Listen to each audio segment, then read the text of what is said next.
I've got a question for you two. Go on. Oh. Brothers who have both played professional football. Dean Holdsworth, David Holdsworth, Gary Neville. the Johansson brothers, twins. So you said it as though it was going to be an easy question. De Boers, Yes, that's what I was thinking. Loudrops. Yes. Rooney's. Yes. Chuckles. No. Although they both did play at Rotherham Div 9. Good question. It's not as easy, is it? On your on toes. Have you got any? Huh? Have you got any more? Yeah, De Boers. There'll be loads, won't there? Yeah, there will be But loads. like That's what I mean. The point we're trying to make. You'll be is like it's me not as easy before as what you going think, is Gary it? Speed. All right, lads. Yeah, but it's annoying when you start thinking about them later. I won't. You will. You'll get a message in later on. The Wainwrights. Elliott Bennett. Yeah. Great lad, isn't he? Yeah, good lad. It's I love the insight about him and the dynamic between him and his brother at the start, which is obviously where the question come from. Yeah. You're right, Chris. That's where I did get it from. It takes a strong older brother to hold your hand up and say, my younger brother were better than me, doesn't it? Yeah, you'd be. I think I can't remember if I said it in the thing. I'd be bitter. I'd be the bitter older brother. Would you? What if he was better than you? Yeah, it's a big one to swallow. If you sign him for a team and your little brother's having a kick around and they say, "Oh, does he want a game? Does he want to try?" That's a tough one, Chris. Have they given me YTS because they want to get our younger one and all? Yeah. Clubs? Can we have some clubs? Blackburn, Shrewsbury. Wolverhampton, Yes. Brighton, Yes. Norwich, Yes. Might be them. I'll give you all them. Bury. Bristol, Bury, Crewe, Lawns. Yeah. Yeah, we don't count them. We just need to say thank you this week to Definitely Maybe in Manchester. This is some bar, this. Mm-hmm. The Oasis bar in Manchester, who have accommodated us More than on one a regular occasion. basis now. Yeah. And might be a little news. Watch this space. We World Cup. We went touring in America, don't we? Bit of Well, news. We're releasing good time. Oh, I bet everybody's at home thinking, oh, what's happening? Like, Yeah. they're excited and that. Let's build it up. I've just told them pretty much, Chris. Well, should we get him in? Yes. Yeah, let's get him in. Mr. Bennett, Gordon's brother.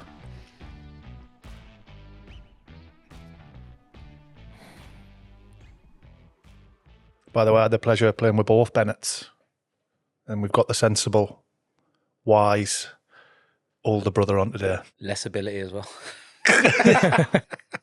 100%. He was some boy, Kyle, like in every way.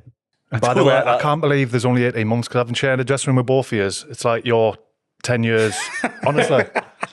You know what I mean? Yeah, that's just 18 months. Yeah, he was just very man about himself, knew what he wanted, always wanted to be a footballer. Like, so they'd say go to school and be good at school and get all your GCSEs and all that. Not interested. He's like, I'm going to be a footballer. I'm like, mate, it doesn't work like that. He's like, yeah, it does. This is a question, not a statement, because I've got to was in his brother's shadow growing up. Is that how it was when you just said there about the ability that he had? Were you almost like the other brother, kind of? Oh, yeah. Like, I've got no doubt that I think I got through the whole academy system just being his brother. Even though he was younger than me, with 2 years, like, in terms of the football age groups, like, he was signing contracts for, 2 years later that no one else knew about. And then I was kind of still there, and it was coming up to my time to sign that same contract, and they'd be like, oh, yeah, you've got yours. And I'm thinking, obviously, at the time when you're a kid, you don't really think about it. I look back now, though, and go, I was just there because I was his older brother, and it was a bit like, if we let him go, we're probably going to lose Kyle, because at that time, Kyle could have gone to anywhere. Obviously, we're from Telford, so close to Wolves. And they just did everything they could to keep him there, everything. And I was a byproduct of it. Do you know now, like, if Kyle listens to this, I'm just constantly reminding you that every 2 or 3 days. Just remember, it's only because of me that you're a footballer. Yeah, you'd probably say that, to be fair. And then obviously when we got to under 16s, obviously you have to, they don't just give people a scholarship because your brother's there anymore. Do you know what I mean? So, I guess I did earn that, but it took me a while to become good enough to be in the academy system, I'd say, whereas he wasn't even supposed to be there. So I went on my trial. Sums it up. I went on my trial at under 9. He's just messing around because my mum had to take us both. He was just messing around on the side. He's under 7 at the time. There's no team, nothing. He's just messing around with the ball. They go over to my mum and say, like, is that your other son? How old's he? Say, oh, he's 7. Does he want to train? Not allowed, not supposed to. Came and trained. Every time I went on my trial, he's there, outshining me. So I'm sure I got signed at the under 9s for him. So thankfully, I had a really, really talented younger brother. I was going to say, it's a good job you are what you are, because I think if it was me, I'm getting a bit bitter. I'm not bitter, but, for fuck's sake, like, yeah. Do you know what I mean? I'd be a bit, just I know what you fuck mean. off. But then when you're older, obviously I'm older than him, so we're just them kids, like council estate kids, like anything that's on. Olympics is on the telly, we're doing it outside. Yeah. Wimbledon's on, we didn't have a net, just about had a racket and a ball, just playing it over the lines of the road, do you know what I mean? I couldn't lose to him. And if he's beating me, the tennis racket's getting launched. So I used to launch the tennis racket at him and to hurt him, like decapitate him a little bit, do you know what I mean? So he's limping around. So I beat him. So I had to kind of like work really hard for every little bit I had, going through the academy and getting my pro contract, whereas he was just half winging it. He was that good at it, he was half winging it. Just that good, yeah. So I can remember when we were in the academy, I was under 16 at the time, so he's under 14s. He'd just run amok, go back to the goalkeeper off a goal kick, pick the ball up, dribble past everyone, couple of 1-2s, goal. Then the manager started saying to him, like, listen, don't come, you have to stay in their half. He's playing number 10. Bearing in mind, at the time, Mick McCarthy's the first team manager, and it's 4-4-2, get it wide, cross the ball in. For his age group only, under 14, they didn't play with 2 strikers, they played with a striker and a 10, and he's just for him. He used to just stand in the opposition's half, wait for the ball to come to him. Wasn't allowed to defend, didn't have to defend, just go and play because he was that good. Did that for about 3 months. Completely ruined under 14s and just come and played with us. So again, I couldn't get rid of him. Went to Were you like that when he got the call up? Oh, for fuck's sake, man. Why is he here? He'll have his time. I can fucking beat him at tennis. Yeah. Exactly. Kirby. Even under 18s happened exactly the same. I'm under 18s, under 16s, playing with the 18s. I got to the reserves, I thought, got rid of the little bastard. He ain't coming here. Just rocks up. Midget, rocks up, playing, and I'm like, can't let me have anything, man. I couldn't have anything to myself. He even signed his pro. Did he sign? He signed his pro basically before me. Nah, I'm losing my head. So I'm in the under 18s. Yeah, under 18s. So, you're like half, you have like a first year, don't you? First year pro, not pro, first year scholarship. So I've done all that. Get into the second year and it's like, gets to decision time. Bearing in mind, he's getting told if he's getting a scholarship, which he already knew he had. So he signed on his scholarship thing. You got a scholarship and then a 2-year pro. But you can only turn pro at 17. But he's lucky because in the September, he was 17. He's one of the older ones. So he did about 2 months on, scholarship money where everyone's on the same £100 a week or whatever it was back then. 2 months of that and then he's a pro. So was there a period of time where he was on more money than you got a contract? Nah, I don't think so. My memory didn't. No, I'm not going to give him that one. I'm not going to give him that one. So was it Mick McCarthy, you said, when you went the way through your youth team, he was first team manager? Yeah. If I think back, he never used to, I think I was first year pro when I was training with the first team. We never used to push the young lads, really. How was it at Wolves with him? I liked him. I really liked him. Just gave me a good grounding, but they had really good groups. There was like Gary Breen and Jody Craddock, like older heads. So we used to just go and train with them, really. And I just loved it. When you used to get the call to say, oh, you were the first team today, I used to think, oh, for fuck's sake, not today. Like, I don't feel good today. You had them days. It was always on them days I didn't feel good. Kyle's got a tight car. Fuck it, we'll get Elliott up. Yeah. It was one of them. So you have to go and get changed out of a different academy kit, go down to the first team kit man and say, oh, can I have my kit, please? do all that, train with him. I really liked him. I didn't ever think I was going to, play for him, but I just enjoyed, testing myself against like the professionals, you know what I mean? Like, obviously I was classed as a pro, but it's like you're not really a pro until you're playing and you're in with them. So yeah, we just used to go and just run around, I guess. And I think because he's the way Mick McCarthy was, he probably liked me just because I worked hard. Like, he probably liked me more than he liked my brother. Even though my brother was way better than me at football, he could tell me to go and mark the corner flag and I'd go and do it if he thought that was the best thing for the team. Whereas my brother, he's not doing it. He was just going to do what he wanted to do. I remember the young lads at Sunderland that just get called up to see him, and they come out and they're like, "Oh, I'm going to Blackpool on loan." He wouldn't even give them the option. Sometimes you go and knock on and say, "I want to play," or whatever. You had this story. Not this one. It's happened to me. Similar. I can see you done it then. Yeah, like the 18-year-old off to Blackpool, and that was similar to you. Yeah, so I'd obviously been on loan at Bury, came back, I'd signed a 3-year contract or 2.5-year contract in the January. So I've come back from my loan. I'm thinking, oh, great, I've got 2 years. Wolves just got promoted. From that little bastard. I was trying to get rid of him. So they got promoted to the Premier League. So I'm thinking, I'm not going to play for them. I'm not good enough to, be in that circle. But, if I go out on loan and get another year's experience, great.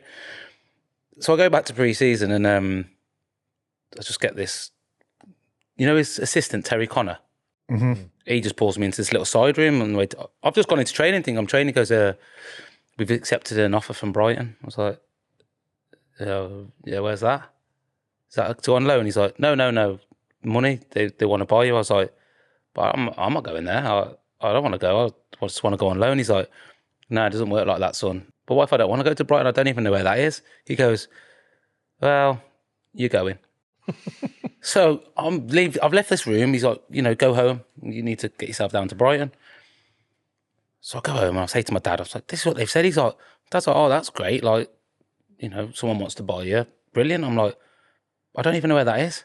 I don't know where it is. It's how far away it is. Can I travel? He's like, nah, sorry, it doesn't work like that. You can't travel to Brighton. So I end up going back into training and want to go and speak to the manager. And Terry Connor's like, the manager's busy. But what he has said is he understands what you're saying, but you need to go and, flourish. And Terry Connor, to be fair, sat me down. He was good. He said, I did it when I was young, your age, and it's better to get out of the umbrella of being an academy player. Like, go and make your own name without Wolves being attached to it. So I was like, all right then. So I ended up going down to Brighton, meet Russell Slade at the time, manager, like nice guy, but they had played at the Withdean, the athletics track, and trained at the university. So obviously I've come from this nice stuff. Even though I'd been at Bury on loan, I'm thinking, I've got to go and sign here. This is where I'm going to be playing. What age were you here? 19. 19. Brighton League One at the time. Yeah, League One, yeah. So I'm thinking, I'm not sure if I can do this. So go down, come back up with my dad after having a chat with him, and that I said, Dad, I can't go there. Like, not because I didn't want to play for Brighton, but I just sat in the car for fucking 4 hours thinking, fuck me, what happens when it goes wrong? I can't pop round for dinner or anything. Do you know what I mean? Like, got to stand on my own 2 feet. It goes wrong. Yeah. Do you know what I mean? Like, me and obviously my wife now, but my girlfriend at the time, we used to stay together and I'd be like, I've got nothing in the house. What's your mum and dad doing? I'd say to her, and she'd go, Dad, can we come round for dinner? Like, yeah, come round, go and have our dinner, and I'll go home. Ain't got to wash up, ain't got to pay for the food, buzzing. But go down to Brighton, I've got to fucking do it all myself. So I come back, and then Jez Moxey rang me. He used to be like the chief exec, like big head at Wolves. He said, why have you not gone to Brighton? I said, I don't really think I don't want to. I just want to go on loan. I'm not ready to like leave. He's like, listen, you're not going on loan. You either go or you don't play the reserves, you don't go on loan, you're just going to be here doing nothing. Obviously, for a 19-year-old lad to hear that from someone so senior, I'm thinking... And how much are they paying for you? 250 grand. It's a decent amount of money that back then, I think. Yeah. For the amount of games that you've played and whatever. Yeah, and then Tony Bloom like invited me and my dad to... let's say this happened on a Monday. They were playing Huddersfield on a Tuesday night. He says, "Oh, do you come to Huddersfield and watch the game? You and your dad come and have some food with us, and we'll chat and stuff." So I was like, "Well, I've nothing to lose." So me and my dad went up there. Don't have to pay for my tea again. Yeah. No washing up. Yeah, exactly. The thing is, that's another fucking 3.5 hour slap to Huddersfield from where you are, isn't it? Yeah, but it was free dinner. It was a free dinner party. So we went up there and they got absolutely battered, 7-1. Oh. So Tony Bloom's like looked at me and my dad after when we leave. He's like, "Really sorry about this game," and I'm like, "It's fine. Like, don't worry about it." I got in the car and I said to my dad, "I'm signing there," just because of how he was with us, Tony Felt Bloom. wanted. Like, yeah, like really good. Obviously, I kind of knew that my Wolves thing was done anyway, you know. And they showed a lot of faith, like you said, for a young lad to try and sign him for 250 grand. So yeah, I ended up going down the next day and signing. To be fair, like, it was the best thing I ever did. Like, it's probably the biggest single moments in my, you know, football career, really, going down there. It's a coming of age moment, isn't it? When you've, like you say, you didn't want to do it, but you're forced into moving, Yeah. surviving Ruthless, yourself. It's a ruthless thing, man. But that'll have been, because Mick probably didn't have a pot to piss in. He said they got promoted that season. Yeah, they got promoted to the Prem, so... He'll have needed that 250 grand for his thingy. Players' loan or something like that. I don't even think they need the money. I just think it was just... I knew I wasn't ready to play Premier League football. Do you know what I mean? I'd only played in League 2 at Bury, like training down at Lower Gig and that on the park. You know what I mean? Dogs running around. I wasn't ready to be in that environment, so I needed another step. I just thought it might be a Brighton, say, in League 1, but on loan, not cut all ties with Wolves. And if it goes wrong here, there's no going back there for your, you know, like little shelter and stuff. So yeah, I think it was, like you said, coming of age moment, really. Did you enjoy the Bury, like the shit though? I loved it, man. It's fucking brilliant. You know, like, you're in this, everything at Wolves, your food, your kit, everything perfect. But when you go out and you get like into the shit, it's good, isn't it? It was the fucking best thing I'd done. I absolutely. You know what I mean? Just like being around the lad. They're like, do you know what I mean? Like, you see these players that I'd played with, come through with at Wolves, and I'm training with them, but I never felt like part of that. I wasn't on that money, and I wasn't that kind of way. And then you've got these lads. I'll go to Bury, and they're just like my dad. Do you know what I mean? Like, love going to the pub. Like, there's no lunch today. Butty shop, so we go down the fucking butty shop. Do you know what I mean? Have our lunch, and we all have our boots on at the ground, and walk down from Gig Lane down to Lower Gigs. It's like a council park, I think. We walk down with your boots on, and people are driving past going, meh, meh, and the lads like Nicky Adams and Andy Bishop, people like that. It was great, man. I absolutely loved my time there, and just felt like just playing football with a pub team, but without being disrespectful, it wasn't a pub team, but it had that really friendly feel to it. Do you know what I mean? Obviously, when it come to match day, it was meant something. But yeah, I just love being around that group of lads. It was Them good lads group. will be playing for the mortgages as well, I imagine. Yeah, well, you It's look completely different Year-to-year mindset. contracts, more so than I would have yeah, thought. and you learn a lot from that. So, like winning on a Saturday, getting that couple £100 bonus was great. Do you know what I mean? And even if it wasn't for the mortgage, it was like, fucking hell, win today, a couple £100, that's our fucking weekend next week. Do you know what I mean? And I just loved that kind of side to football. It was just about football. It wasn't, you know, going in with your wash bag under your arm and your kit's all laid out nice for you. Someone's cleaning your boots. It's like, no, we get back from training, like, get your boots, get down the thing and clean them yourself. I properly liked it.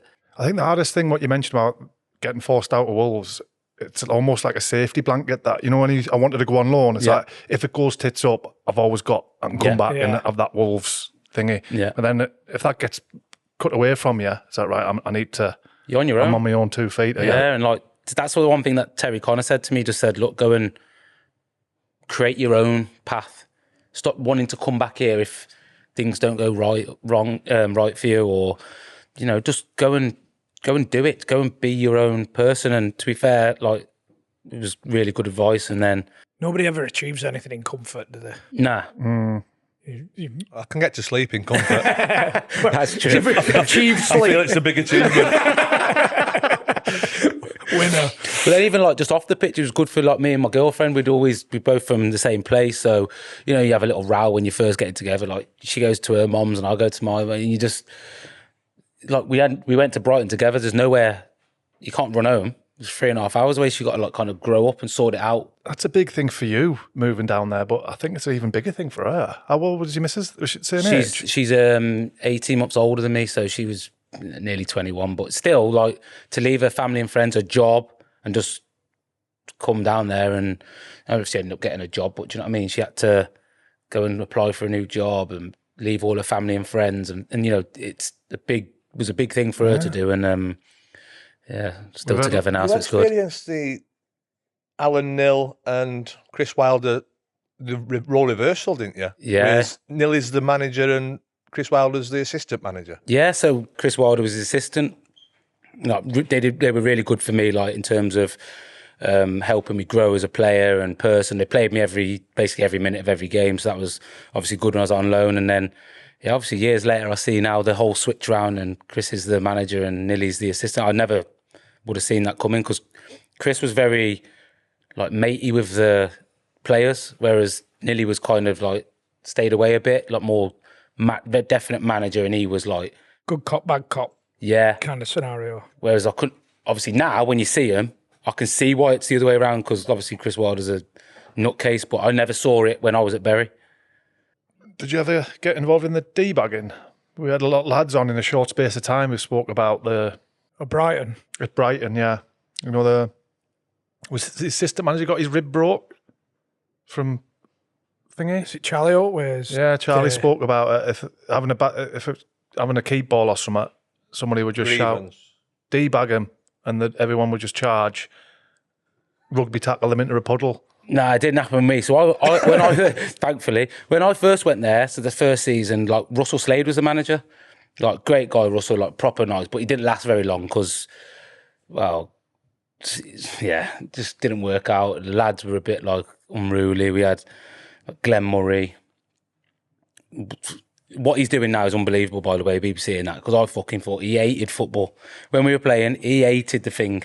He hated it, man. We had like people like Liam Dickinson just out every weekend. Like, people just, you go to Brighton, we had a group of young lads. After every game, you're like, you know what I mean, win or lose, we're on the booze. If we draw, we'll drink some more. That was the mentality of everyone. So kind of similar to what you'd experienced at Bury. Yeah, but a bit more in the sunshine in the south coast, right? With the beach and the bars, and obviously big university there as well. So it's like every night of the week you could go out and do something. Just one story about Dick. I think he told you, didn't he, about the Sun? What we did? On the newspaper. Oh. Going out, and he said he was ill. Did phone in training and said he was ill, but then next day it's on the front of the page. Like, did he pick a bird up or something? Picked a bird up, some bigger lady. He's got her in his arms. He was a very good lift, wasn't it? Oh, great lift. Yeah, great lift. And he rang in the next day, said he was ill, and yeah, that probably did for Russell Slade, to be honest. The fact that we were losing every week, but the lads are getting pictured in the Sun on the front page, not the back. So then he went, and then Gus came in, Gus Poyet, and him and Tano, Charlie Oatway, just... Who's Tano? Maurizio Tarico. So he used to play for Spurs, West Ham, but he was just Gus's assistant. Like, nasty fucker, man. Was he? Oh, yeah. He'd bury you in training. His assistant manager used to train. Not bothered. One verbally bit. Or no, you smash tackle. Yeah, bury you. Not bothered.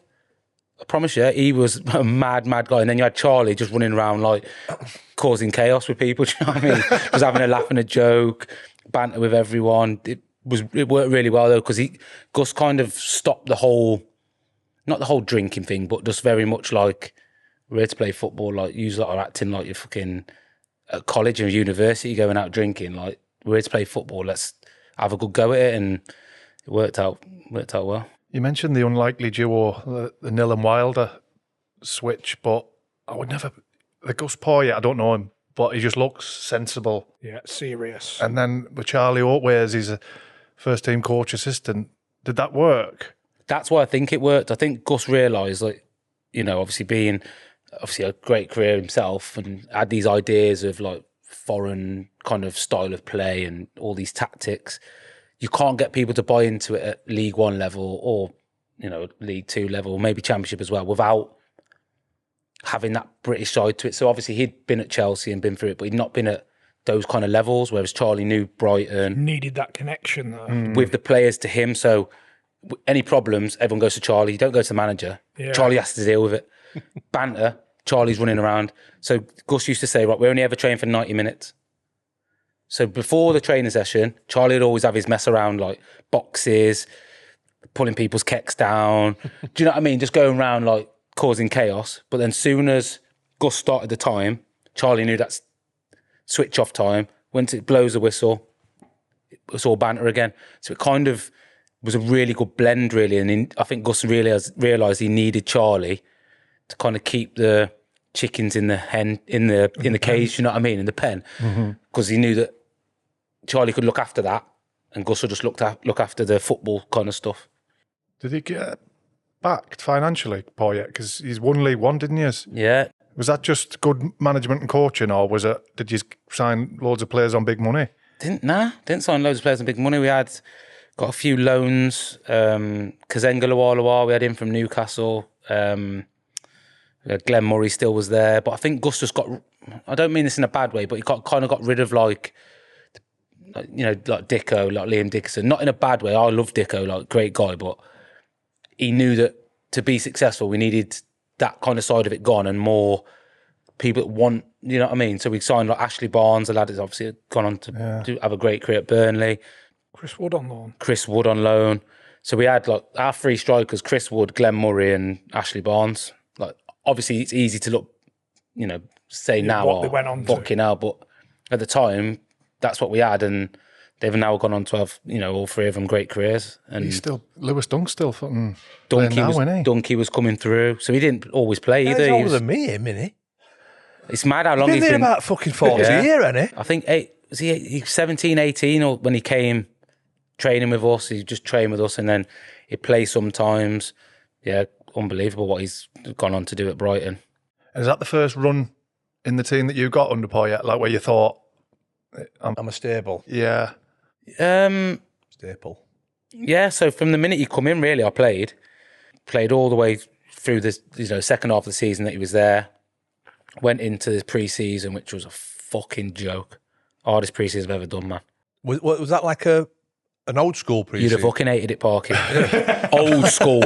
Like the running up hills and school. We had the first day, you go in on your own, do 1,000 metres, so 2 laps of a 500 metre track, just on your own. No time, no one telling you how fast to run, just run around that twice as fast as you can. Come in the next day, you get put into your groups based on your time. You do 2 of them. You do 1,000 metres, you'd rest for the same amount of time it took you to do it, and you do it again. And then the afternoon was training. So you do like 11v11, all the tactical stuff for the season ahead. Come in the next day, 3 of them, all the way to 7. So on this is the first week of pre-season, by the way. So on that Sunday, Monday to say Sunday, on that Sunday you got to do 7,000 metres, and you train in the afternoon. But you're it's fast. Fast. You know when you know that feeling when you feel like you're going to shit yourself? I'll get it regular. And I'm only plodding. Yeah, that feeling. Horrible. And I suppose you don't know why you're doing it. Them first 2 laps, you don't know why you're doing it, time-wise. Yeah, you don't know. You don't have no idea. You just... If you knew, then you're probably going to come off the gas a little bit, aren't you? Yeah. Oh, big time off the gas. They've been creating a whole new group, I'm telling you. And did you have to get somewhere near your first time as well? Was it No, everyone had to be in the time. So whatever your first time was, 3 minutes, they'd add on 15 seconds because they knew that you were doing 7 at some point. So you'd have to get in 3:15, but everyone you had to get in. And still a slap then, isn't it? That's 28,000 metres that in the week. Plus training. So it wasn't just that was it. You trained in the afternoon or the morning, depending on what they were doing, but you'd train as well, 11v11, and then they took us out to Spain, played a match over there, got abandoned, fucking fighting. Was that the Battle of Flipping, whatever it was called? Yeah, fighting in that pre-season game. Oatway was involved in that one. Yeah, of course. Yeah, of course. What happened? All were involved. Remind me. Charlie. So I can't remember exactly what happened in the game, but something's gone on, and you know what it's like when you English team, bar tackles and that, and you've been pre-season, everyone's fucking knackered. You're playing against like these fucking. You don't know who these players are, but they're technical as they're bopping it round you, and you're thinking, fuck, someone's lifted someone. So it's all kicked off. Are you on the field? Yeah, I'm on the pitch. I'm only 20. Everyone's like, this is going on. Oatway's in there, running in like fucking doing what he does. Gus is in there, Tano's in there. Referee's like abandoning the game. So Gus gets us back in the dressing room and he's like, and what I'm thinking, oh no, like, we've ruined our night out here. We've ruined everything. He's like, I fucking love it. Charlie's like, stick together, that's what we do, we stick together. That's the making of this season, that is fucking brilliant. And like, I'm thinking, all right, great. I thought I was walking in there thinking, oh, fucking hell, the night out's gone. You know, you've done pre-season, you get that little carrot at the end of the week. Yeah, still give it us, buzzing. He's got previous, because that was a different one with Charlie. Yeah, that was the one Charlie in was still Ireland. a player. Ireland won it. Yeah. Yeah, when they got followed. But you're saying how hard that pre-season was. You won league. HMS Pistol League. Unbelievable. First 10 games, I think we won 9 and drew 1 or lost 1. So we were flying from the start. And it just carried on like snowboard. You know, when you just get into that rhythm. And Gus had a really good tactical brain. So he's probably the one person that taught me the most about tactics in football. Before that, obviously, I used to just fucking run around, cross the ball in, blame someone else, striker if they don't get their head on it, Parky Browny.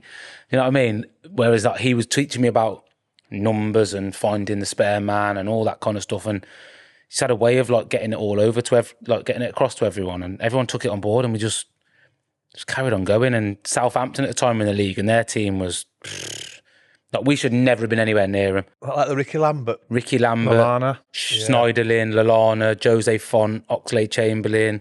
Their team was a disgrace. We should have been nowhere near them, and we beat them to win the league. Like, and great season. Like my most successful season, like personally as well, like goals and assists. I was just involved in all the games, and then I tried to fuck it up for myself in January.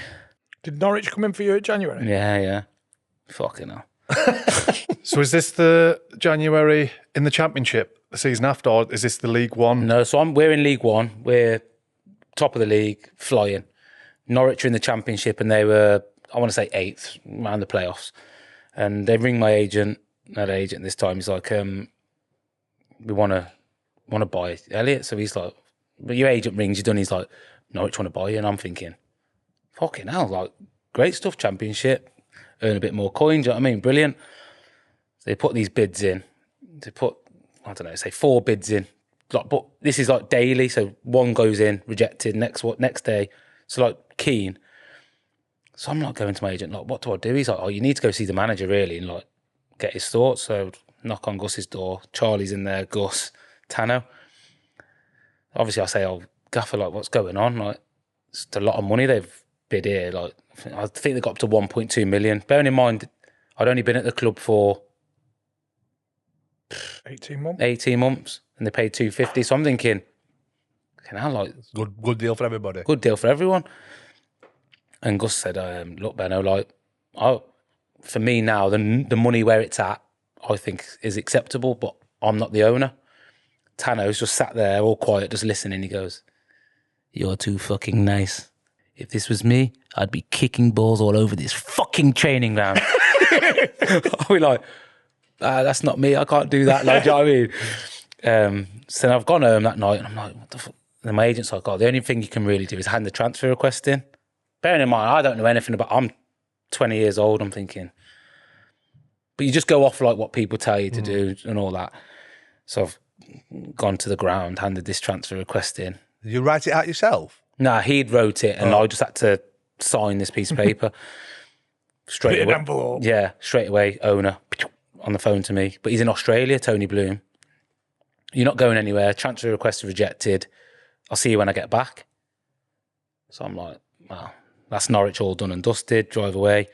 After, obviously, then it all comes out in the Press. newspaper and that. Bearing in mind, like, I've not had no bad anything. I've just been playing and we're top of the league. So Gus calls me in and is like, right, I understand why you've done it. There's no hard feelings between all of us in here. The lads, like, we've got the FA Cup game against Watford. Just forget it's ever happened, but you're not playing. But this is the first time I've not played under him. So I was thinking, oh no, I fucked it, man. I fucked it. my move's done and I fucked it. So I go to Watford. I'm sat on the bench and he's like, oh, go and warm up. And I'm thinking, you know, the Brighton fans right here. I've got to warm up down that side. I'm thinking, I don't want to warm up, man. So I can't go and warm up. Gaffer, he goes, go and warm up. It's like, oh, fuck. run down the wing. They're all clapping me, singing my song, and I'm like, thank you know, when the big weight just lifted off your shoulder. I just didn't want to see anyone, and then it was all right. Go in. I think we lost that game, and then just ended up back in the team for the league games. And fair play, Tony Bloom. He got back from Australia and straight away meeting with me and Gus, and just said, no, like not no amount of money, but I don't need the money. You weren't going. Flying. Like the team's the team's flying. Seagulls, aren't they? Yeah. Flying. The new stadium was due to be ready at the end of that season. And he was like, this team has to be in the championship for the new stadium. And, you know, that's worth more money to me than the money that Norwich have offered. So here's a new contract. I'm going to say that, so I'm going to ask you for a new contract, So here's a new contract for 3.5 years.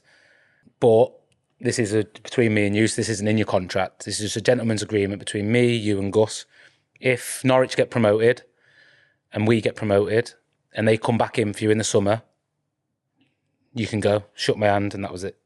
Done. Fair play. Like, we got promoted 4 games before the end or something. So owner takes us all out to Marbella. Just still got games to play in the league. It's like, we'll go up Marbella, have a good time. So we're all out there. I say do a bit of training. Fucking hell, not really. Just getting pissed, really, and then going on the pitch, kicking a ball about, and then going in. And then he took us to this Italian restaurant on a Tuesday night, Spanish one, I can't remember. We were all out having a good time and just get this little tap on the glass. Gus stands up and he's like, congratulations to everyone. But they'd been doing that throughout the night, like Tony Bloom and all that. He's going, just one final congratulations. Just everyone raise a glass. So everyone's thinking like, what's going on here? So it was like that. It's like, Benno, you're going to be a Premier League player next year. So everyone's like, like buzzing. Norwich had just beaten Portsmouth at Fratton Park. They're promoted to the Premier League. So everyone's like saying, you're going to the Prem and all that. And I'm just like thinking, fuck off. Like, do you know what I mean? Not just fuck off, but fair enough they've got promoted, but I know we've got that gentleman's agreement, but that doesn't mean that Paul Lambert still wouldn't want me now. Do you know what I mean? You're shopping in a whole big... Yeah, well, you've got, it's a big pond in it then. You've got all that Premier League money, can attract anyone really. Like, why are you coming and getting a donut from League One? Like, do you know what I mean? And sure as it happened, I was on holiday and got the phone call to say they've put in the bid and we've accepted. You can go to speak to Norwich. It's all worked out perfect, isn't it? Yeah. Yeah, no. You've had your 2 pay rises at... Well, you never got your second one, did you? But you effectively 2 pay rises at Brighton. They've got promoted, and then you've got your move to the Prem anyway. Yeah. It's like... Without ever playing in the Championship. So I played League 2, obviously, at Bury. Played League 1 with Brighton. Got promoted, but never actually played in the Championship, and then go straight to the big league, like, mind-blowing. Like, and I'm bearing in mind, I'm still in the mindset, even though I had a good season, I'm still in the mindset that, like, that was never meant to be my... destiny, that's my brother's. Do you know what I'm trying to say? Like, not in a... So you felt as though you're not even proving yourself in the Championship? Yeah, I didn't deserve to be there. Like, think about all the amount of players that had been in the Championship for 3-4 years. This is going to sound mad, but even when the bid got accepted, I actually rang Gus Poyet and was like, I don't think I'm ready to do it. And he's like, you have to go. Not that he needed to convince me to go to Norwich or go to the Premier League, but he's just like, you have to go. You might never get this opportunity again. What happens if we go to the Championship and you get injured and you don't ever get that? He said, at least if you go there and it doesn't work out for you, you can always drop to the Championship. Yeah. I was like, yeah, but I'm comfortable here and like... That comfort again. Yeah, I know where I'm at. But, you know, because I didn't ever think I was good enough to do it in terms of like Premier League and all that, I just thought, how am I jumping from here to then playing against heroes, you know what I mean? Match the day, all that kind of big stuff. And then I ended up getting to Norwich, speaking to Paul Lambert, and he was like, just saying, fuck all that stuff. Don't give a shit about it. The pitch is exactly the same as the ones you've been playing on, but better grass. The players, they're still 11 and 11. The goals haven't changed. There's a few more people in the stand. And he used to always say, like, I don't give a shit about the cameras, all that crap of the day. That's his favourite one. All that fucking crap of the day. Was that a good accent, by the way? Yeah, he did all right. And just from that, and then obviously I joined that group of players, and they were all similar to me in terms of League One, Championship players. It wasn't like there was a group of. I wasn't joining a Premier League squad. Yeah. I was joining You're a all sort of similar, finding your own way together. yeah, and similar kind of characters like Grant Holt, Anthony Pilkington. Like we were all just really like little Good lads. League One, League Two, Bury, Stockport, those kind, Rochdale. You know, that kind of group of lads. But just fortunate enough to be in a Premier League team. That's how it felt. Can we just jump back a little bit? Because I thought we skimmed over, was it Tanner, saying get you moved by kicking balls around in Tanner, the room with the manager. I mean, you know, Charlie. Well, you know, you'll say it about getting a move, force a move, but not the assistant manager in the room with the manager at the same time. What was Gus' reaction like? Didn't say it. He just knew Tano. I don't think Gus would say anything to Tano, so I think he'd kick shit out of him. Sounds like a lunatic, Tanner. Lunatic. Is he Argentinian? Argentinian. Just a madman. You're too nice. I'll be kicking balls all over the training ground. I was like, he just said it. Gus didn't say it. Like, it wasn't like we was in the room and Gus is saying, "Oh no, don't tell him to do that." Tano. He just sat there going, "They're all just looking at me," and he says that, and I'm looking at him going. Literally, that. Imagine you walking out and he's going, "What you say that for? You fucking idiot, Tano, fuck off. Bush, have that, Gus. I went down into the dressing room. They're like, "Oh, what did Dave say?" I was like, just told them what they said, and they said, "What did Gus say?" I was like, "Didn't say anything." "What did you say?" I said, "Didn't say anything." It's just so awkward. I just left it. Yeah, and Do you know like what- you said, it all worked out. Do you know on Tony Bloom, you know when he took the club over, was that his thing to get him to the Prem? Or did he just take on? Because they're not struggling at the time. Yeah, financially. Yeah, really. Do you think he struggling. got to the point where he thought, I tell you what, I've got a chance here. I might keep putting more money and more money and more money in. He's one of the smartest people I've ever met in terms of like his vision for what is next. So obviously he built the stadium, but he built that all out of like his money, loaning it to the club to do it. So like no interest, and like, you know, obviously with a bank it would end up costing a lot more. And he just always had this vision of within a certain amount of time we'll be in the Premier League. Now I think it might have happened say a year or two earlier when they ended up eventually getting there. But you just see what they're doing now, like the players that they sign, sell, the managers that they get, and everyone goes, "Oh, that's them fuck now. Graham Potter's gone Chelsea, that's them fuck now." The next one comes in and it's like he's always thinking 3-4 years ahead. So right now you might look and go, "Oh, bloody hell, like what? They're not pushing for anything." But a couple of their best players might leave. But then someone from nowhere comes and fills that gap, and he's always got it. He's just really smart and does it in a way that not many other football clubs manage to do it. He's not doing it at Hearts, isn't he? Yeah, Top top of the league. That's what I mean. It's incredible. The amount of players Can't be luck, can it? You might get a lucky season here and there, but It's not luck. He's obviously very like stats driven, and he's got this algorithm thing, and they call him the Lizard, don't they, from his poker days? So, you ever played with him? no. Yeah, I think he'd beat me on any hand, him. He'd beat me on any hand, him. And then Sit your pants, side the chairman, fuck it all in. Just take it. Yeah, he's on the horses as well, and he like does all the horses and that. He's just a really Busy sound. top man. Like recently, Wolves played Brighton, and he knew I was at the game because my little lad wanted to go, and he found out I was there, and he called me up to the director's box at the Molineux, and he comes out and he's chatting to me for half an hour, and Paul Barber and his brother Darren Bloom, and they're all just saying like how thankful they are for my time at the club, and I was just saying like how great they've done, and he's just like, but it's from that League One season and the build up of it and all that. So it's just proper That just top man. makes you want him to do well, doesn't it? Mm-hmm. Yeah, I've got nothing but good things to say about Brighton. Like, unbelievable football club. What they do and what they're still doing is all down to his vision, really, and what he thinks is possible. He might be good at poker, but the Lizard's not a name that you want. Yeah, it I sounds a don't bit know how that creepy, came doesn't it? about, but yeah, he used to be on Sky. Yeah, he used to be on Sky Sports. Scuttling round the table. The Lizard's here. You know when they used to do Sky Sports poker? I remember He watching was him on there. years and Was years. he? Lizard, yeah. Years and years ago. Listen, The Lizard, mate. I just think long tongue out of nowhere. He's playing with the devilfish. That was some come from Devilfish.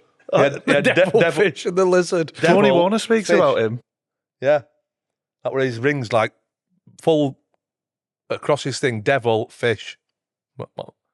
So I just watched poker like, I'm talking 20 years ago. Yeah, a long time ago when it used to be on. What was on the last one? He got the Full finger stop. missing. the fish were just a bit bigger than the devil. I like going back to Norwich, which speak about, and we've spoken to a lot of lads that Lambert took them from a League One, not journeyman, but the lads who you thought are going to be playing League One all their career, to Premier League players. I mean, money aside, it's unbelievable. I'm talking like Wilbraham. I think he said he's pound for pound his best signing. He just loved him as a lad, and he did well for him. Crofts, did he go up with his? Holt's probably the biggest example. Like League One, really good striker. Get the ball up to him, cross the ball in the box. He'll head it in. Defensive corners, he'll head it out. Just a big target man. Do a job in the Championship, but might only get 10 goals. Mm-hmm. But Paul Lambert just had this way of making everyone feel really good, and I don't know how he did it. Just I don't know. Like, we'd go into games. We could go into, where did we go? Like Arsenal away, the Emirates. So I mean, they've got fucking Van Persie. They're going for top 4. All these players, and you're thinking, oh fucking hell. He'd be like, don't care about all that. Like, this is how we're going to set up. We went and played 4 at the back, 2 sitting midfielders, 2 10s in me and Wes Hoolahan, and 2 strikers. No one out wide. No one, because he said they don't want to go out there. They want to come through the middle of us. So we'll make the middle really tight, let them go out there because they're only going to come back in. We drew 3-3 with them at the Emirates. But even going back to the first pre-season we had with him under Lambert, so you sign there, he takes sort of Germany, loved Germany. He's like, right, this is going to be a horrible week, but at the end of it, you get your rewards. So we have this we had this barbecue on the last day, but all the new signings had to sing for everyone. You had to do it in pairs. So like me and Bradley Johnson went together, did Spice Girls, don't know why, but we did. Had a barbecue, and then he said, like, listen, I'm trusting you all now. There's only 2 rules. No getting arrested, and be back on the bus for 10 o'clock in the morning. So we're all like, I've never had that before. We had always had like, you got to be back at 1. He just knew that giving the curfews, it's only going to cause trouble. So we were like, fucking hell, let's have it. Off we go into this little German town, getting the pints are about that big. But I wasn't a big drinker, so I'm trying to get down these pints, but they ain't going nowhere. It's so big. End of the night, man.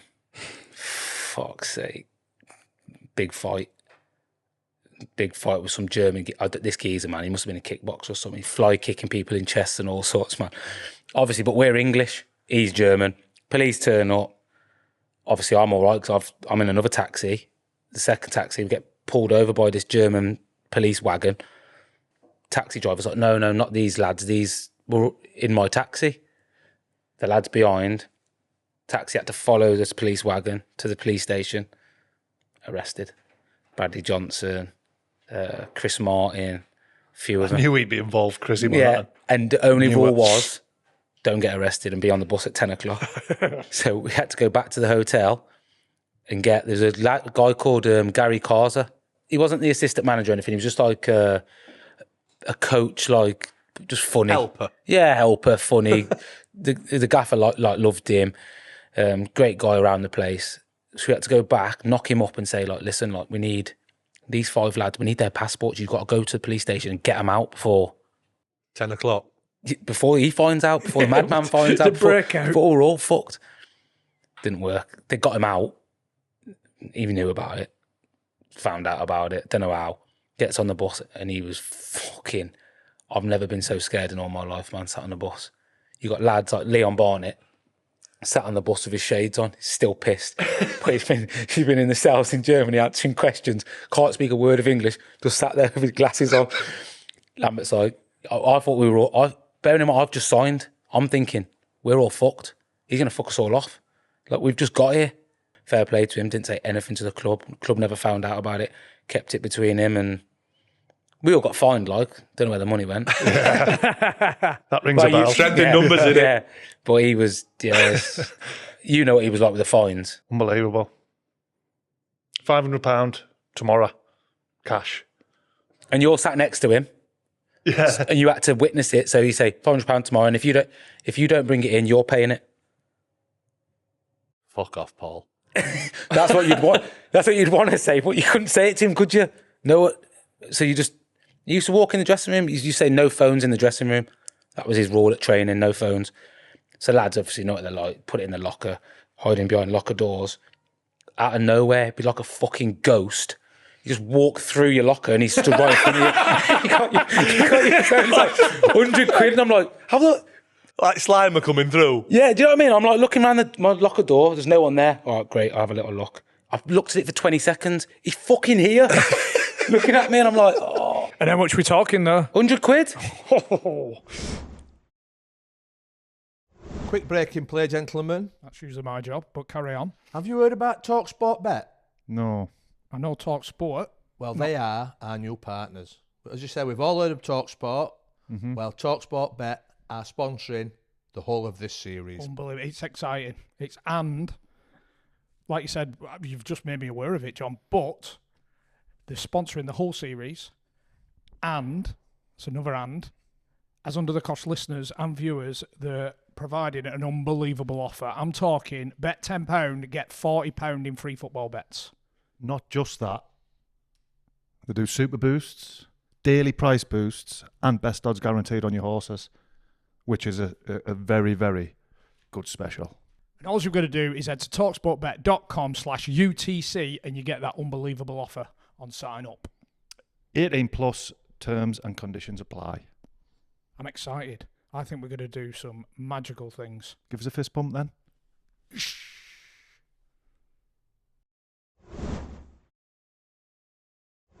Dealey ever cook for you? Nah, never cooked. She got me a cookbook though. She gave us all a cookbook for Christmas once. Her own? Oh, fuck off. Yeah, her own, Dealey. yeah. Her own. Signed. Yeah, signed. Not to, she said, oh, you can have it if you want it. And I was a bit like, I don't want it. My mum might like that, so I got it, signed it to my mum. Yeah. Happy Christmas. Like, do you know what I mean? So she's done that. She was a lovely woman though. Like proper nice woman. Just see like, I've got all them fucking books in garage. Tell you what, lads will like them. Yeah, I think that's what it was. I actually genuinely think that's what it was. It's better getting a fucking cookbook off Delia than it was a turkey from Blackburn. Though. That was No, I didn't mind them. I bet Yeah, it was the hampers. Were it just little Big small hamper thing. chicken? That was a fucking massive turkey. Used to get You a might have turkey, come man. the first year I was there. We got the full spread. The hamper. Yeah, what's all them things you put on, like the cranberry Chutneys juices and and like the chutneys. crackers and Lovely. all that, yeah. But I think they must have skimmed it down. Oh yeah, it was just a turkey. I was like, I don't want the turkey. Someone else can have the turkey, man. Thing is, if you don't know you're getting a turkey, you've already got a turkey, haven't you? So I got 2 turkeys. Yeah. And then what do you do with it? Yeah, what do you do with the turkey? Got one oven. I ain't just about got enough room for the turkey, let alone your big turkey. What about, is that your favourite ever goal, White Hart Lane? Yeah, I think probably not best in terms of like the way it's gone in, but just the magnitude of it. Do you know what I mean? Playing in the Premier League, like again, go back to it.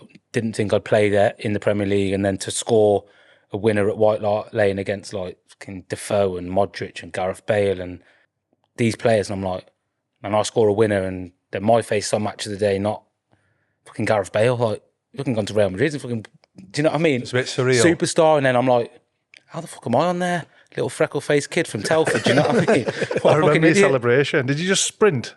Just ran to the Norwich fans, didn't know what to do. I think I just put my arms out like that, got there, stood there, like all the emotions come out of me, and then see the lads are all come to me, and I remember Bradley Johnson like literally put his arm around my neck, just ragged me back, snapped my neck back.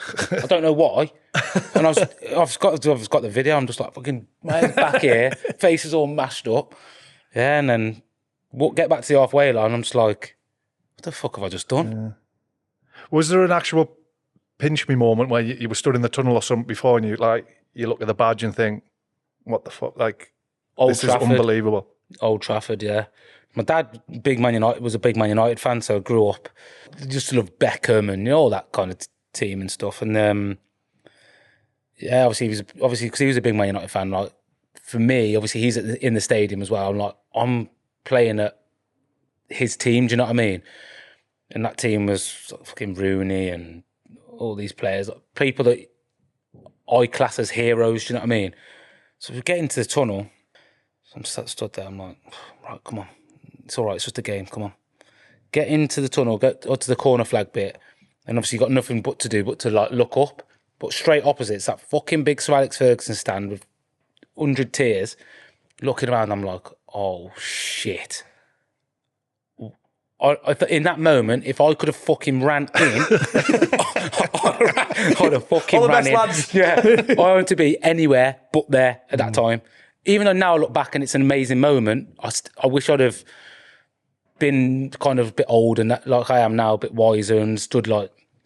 Whereas at the time, I'm like, fucking hell, get me the fuck out of here now.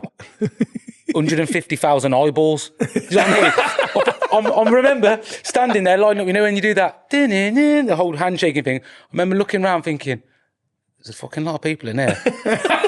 75,000 people, 150,000 eyeballs. Probably. Might be one or two missing. Just a pirate up front. Yeah. And they're all good, and they're about to watch me get the fucking run around. That's all I was thinking. Even though Lambert sent me out going, come on, you can do this, fucking hell. And I'm like, in the dressing room, I'm like, yeah. Come on, lads. Let's have a go. Walk out, I'm like, fucking hell. Shit myself. But yeah, we got beat 2-0. But that was probably the pinch me moment for me. Just obviously my dad being in the stand, Man United fan, seeing his boy like, you know, play at Old Trafford against like Evra, Rooney, all these people was good times, real good times. How was Chris Houghton when he come in? Yeah, I really like Chris, like great person, but completely opposite end of the scale to Lambert. So when you've gone from like ruling with an iron fist, everyone's fucking shit scared of him, to Chris, really nice, like dead placid, doesn't swear. You know what it's like with footballers, like give the lads an inch, they're taking fucking a mile, and that's exactly what happened with him. He was just so nice and like trustworthy, trusting in the lads that lads just, yeah, they just took the piss, to be honest. Like that's the League One, probably the League One mentality coming back in it. You know, even you're a Premier League club now. Yeah. You can't imagine that happening at a Premier League club, can you? Where players will fuck the manager off and And then we signed like a few Nathan Redmond, Robert Snodgrass, like Snoddy, like what a fucking character, like so funny, just take the piss all the time. But when it comes to football, dead serious. But Chris kind of came in and was trying to change the way when we were under Lambert, it was like, don't fear anyone, get after him. So his whole thing was like, just chase the ball. We used to do whole sessions where you'd have like 6 of you against 15. Don't look behind you. Wherever the ball is, just fucking run after it like bees. So that's how we press. Chris came in, was a bit more like 4-4-1-1, shuffle across the pitch. Don't come out your shape. He used to always say, don't come out your shape. So everyone's just used to take the piss out, do you know what I mean? So we used to just sit in, and we started feeling like we were just sitting ducks. Like we'd been used to rock and roll a bit, like just fucking have a good go. You get beat. Who gives a fuck? We've had a go, whereas he was more pragmatic. And then people like Holty used to just start get frustrated and start kicking balls away. And because Chris never used to swear, like it was hard, do you know what I mean? Because he'd try and be aggressive, but it didn't land the same way as like... Yeah, you've got to chuck a fuck in every now and again. yeah. What did he say instead of fucking? So he kicked the ball away, Holty. Was it Wes? Wes kicked the ball away. Like Wes is like a fucking little magician, do you know what I mean? You need him on side to be good. And he's kicked the ball this way. He's gone, go and get it. And Wes is like, oh, fuck off. Which, you say that to Lambert, you're in big trouble. Like, no one was doing it. That's £1,000 tomorrow, isn't it? I just think I didn't even know what he'd do to you, Lambert. It won't be good, though. So Christian's like, go get the boys up. Fuck off. Instead of, like, in that moment, snapping back to shut the whole thing down, because everyone sees that to someone like Wes, he shuts down for everyone. Yeah. He's gone, no, you. So everyone's like, oh my God, like, you what? Like, he's just told you to fuck, you're the manager. He's just told you to fuck off in front of everyone. He's just gone, no, you. So from that moment, mate, open season, lads booting balls away. Listen, like, great person. Like, I have really got on with him. Like, if you had any other players that have played under him, no one can have a bad word to say about him, other than we just needed a bit more, like... Steel. We needed it. Or having an assistant that's going to bring that... If you're going to be the good one, you need someone who's going to be the horrible one to, like, put people in line when it's needed. We got beat away to, I don't know, Man City or something. So the manager's like, right, we're having an afternoon session of watching the game back. So everyone's like, people are pissed off, trained, you want to go home, don't want to watch the whole 90 minutes back. In silence, you already know what's bad, but he's like stopping it, going back. Gets to like, I don't know, say 3:15, but Leon Barnett's got to go pick his kids up from school. So obviously, it's like in these meetings, you've got your watch and checking it, thinking, I've got to go. Like, look at the thing, but you can see the time, can't you, of like how many minutes are left? There's like 62 minutes of the game going. So he knows there's another, at least half an hour without stoppages. So he's like, bearing in mind, if this is Lambert, you're not doing it. Before you've gone in there, you're telling your missus, you're ringing school, fucking anyone. You fucking, your dog walker, go get the kids. I can't book your neighbour, anything. He's not done that. So Barney's just gone, Gaffer, I thought we'd be done by now. I've got to go pick the kids up. And he's gone, no, we're all in here. Just go and ring your missus now. You've got 5 minutes. Everyone have a piss. He's got 5 minutes. Ring your missus, tell her she's going to have to pick him up. So obviously Barney's like, fucking hell, so he's gone out. His missus is not even there. Like, he needs to do it. So he comes back in. He's like, Gaffer, like, I've got to go. I've got to pick the kids up. In that moment then, the Gaffer's got a choice. You either... But because he was trying then to be a bit more forceful, but really didn't have it in him, do you know what I mean? He's a nice guy, understands that you can't just do that to people. He's gone, okay, Leon, but you need to come back after you've picked the kids and watch the last half an hour. Obviously, he didn't go back. He just didn't go back. He picked the kids up. He ain't fucking going back. Do you know what I mean? But what we got for tea, Dad? Yeah, do you know what I mean? Just we're watching half an hour of the game. Just no... Great person, but just no, like... Just needed a bit more from him first. Yeah, which is... I mean, that's like a bit of school, isn't it? Like, you're a dickhead. No, you're a dickhead. But he wouldn't even say you're a dickhead. He'd just say, no, you. So he didn't have no authority in that way. Which is mad, because that second season, after Lambert had left, we finished 11th. So we finished 12th the first season, and then 11th under Chris that last season. Do you think that's why he's probably been a better assistant manager than manager, Houghton? I don't know, because he's done well as a manager. Like, well, really, he finished 11th. He done well, got Newcastle promoted. I just think you do need some... It's all well and good at being good at things and being really nice, but you have to have certain traits, I think, to be really, really... Like an aura about you, or something that makes you stand out, and the players not fear you, but to fully respect you. And he just didn't have that. I think you hit the nail on the head when you said you give a players an inch. And it is probably a player's thing. It's not a him thing. As a person, you couldn't wish to meet someone nicer. But then when it comes to a group of 24, 25 men that all think they should be playing, that all think they're the best, and all think this and all think that, and all want to win, but then you can only pick 11, then you've got the other 14. If you can't control that other 14, it's fucking bedlam, mayhem. So the second season with under Chris is exactly what it was, and that's why we got relegated, because it was fucking bedlam. We're signing players from... Signed a player, Ricky Van Wolfswinkel, 10 million quid. I mean, bearing in mind, we hadn't spent any of that kind of money. Lambert probably assembled the team we had for fucking 3 million. We signed one player, 10 million, so he comes in from somewhere in Holland, comes in as the big bad wolf. It's a great name. Anything but the big bad fucking clown. All he wanted to do is fuck about. He's bringing in like, them little glass jars that stunk of shit. Smash them on the floor and it smells everywhere. Stink bombs. Them things. It's coming in, stink bombing things. In the physio room in Norwich, he got like tape on the inside, got that fucking squirty foam inside. So when you pulled the door open, squirty foam fucking flies out. Just fucking about, honestly. I like Van Wolfswinkel. I do. Like, it was fucking great. But like, no good for staying up in the Premier League. Nah, not when we were right down the bottom as well, and all this shit's going on. And because it was like rare in that season that we were winning, we signed this lad called Leroy Fur, right? Honestly, mate, I'm trying to look if there's anything as big as it. His fucking piece, massive, mate. Biggest off sim, right? He used to do this thing if we won, bearing in mind the gaffer's in there. We're not having a great season, but we win a game. Leroy pulls his trousers down because everyone knows he's got a chopper, gets it, grabs it by the bottom of the shaft, mate, big fucking piece, and swinging it round the dressing room at Carl Road going... like a fucking air raid siren.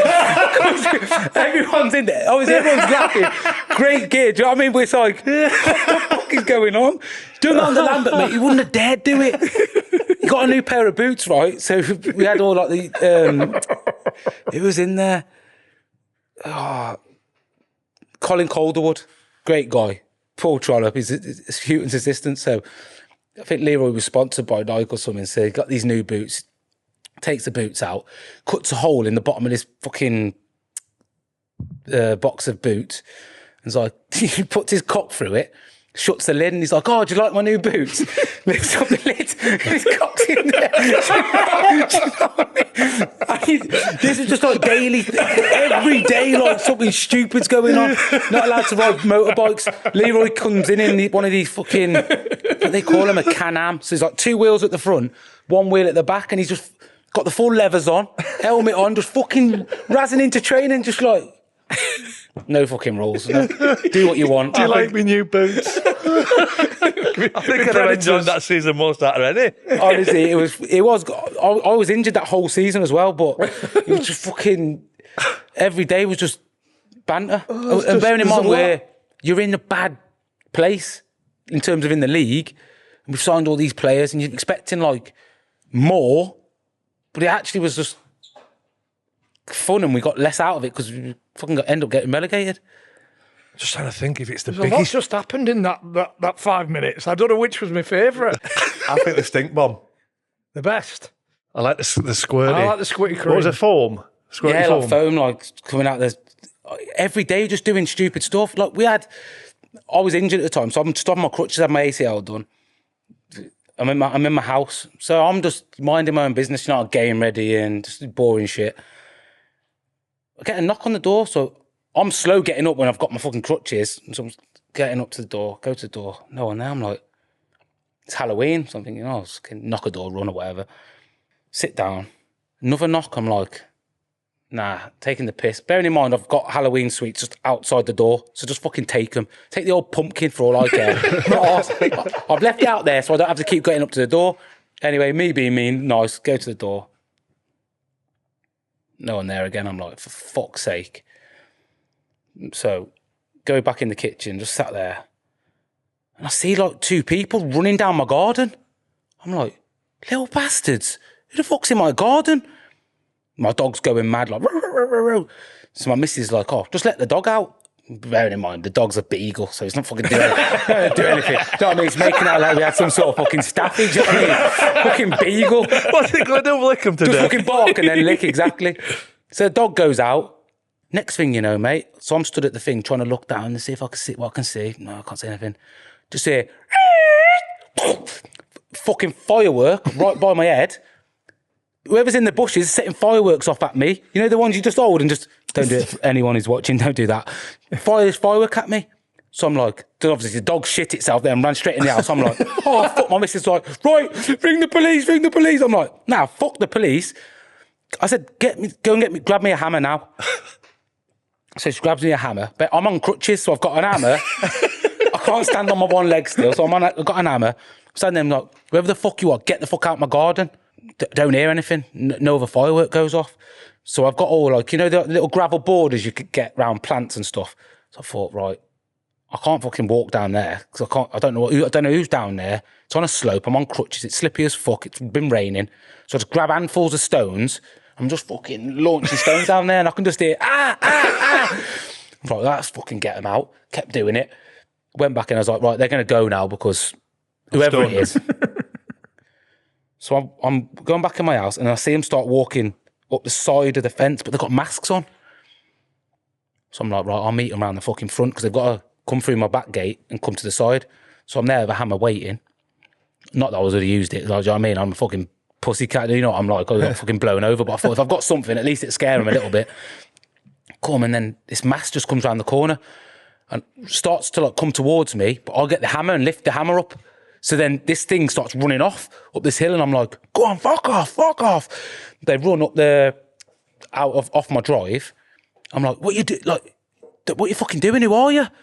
They're not saying anything, just looking at me with these masks with their heads tilted to the side. Like, I'm like, oh, for fuck's. I'm not going to do anything with the hammer. So I get some more stones, start throwing the stones, go back.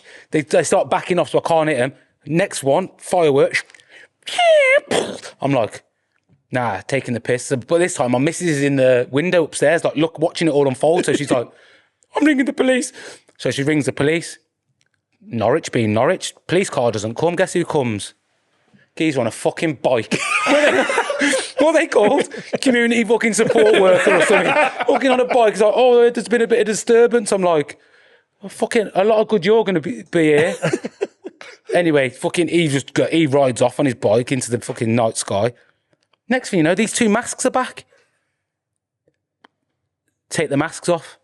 Fucking Bradley Johnson and Sebastian fucking Bassong just come to wind me up. Apologise. They only come back because they knew my missus was like upset because she thought, who the fuck is it? Rings the police. They saw the geezer on his bicycle go past. They come back to the house and like, oh, get your missus, tell her we're really sorry. Like, we're just joking. I was like, what are you doing? I'm on crutches. Baddest thing is, Bassong and his missus have got kids. They've left the kids with a nanny. Because his missus has come and doing it as well.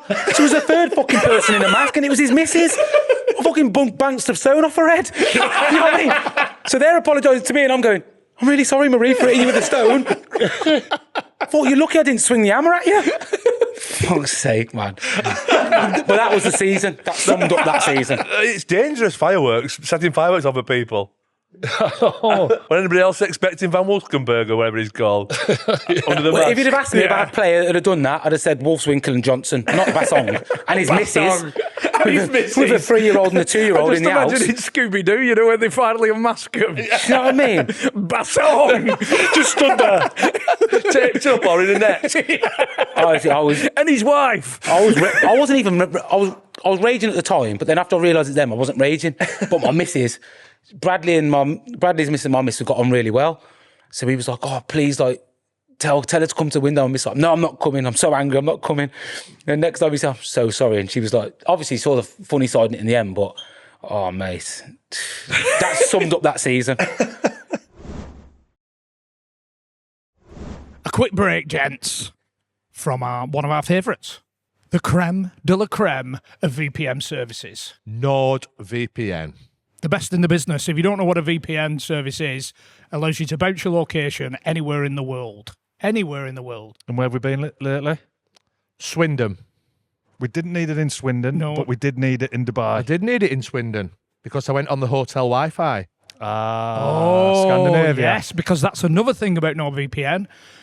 Security, absolutely unbelievable. And when you go in on those... You know, the what's hotel the word? Wi-Fi's. Just go with that. Everybody can get involved. Yeah.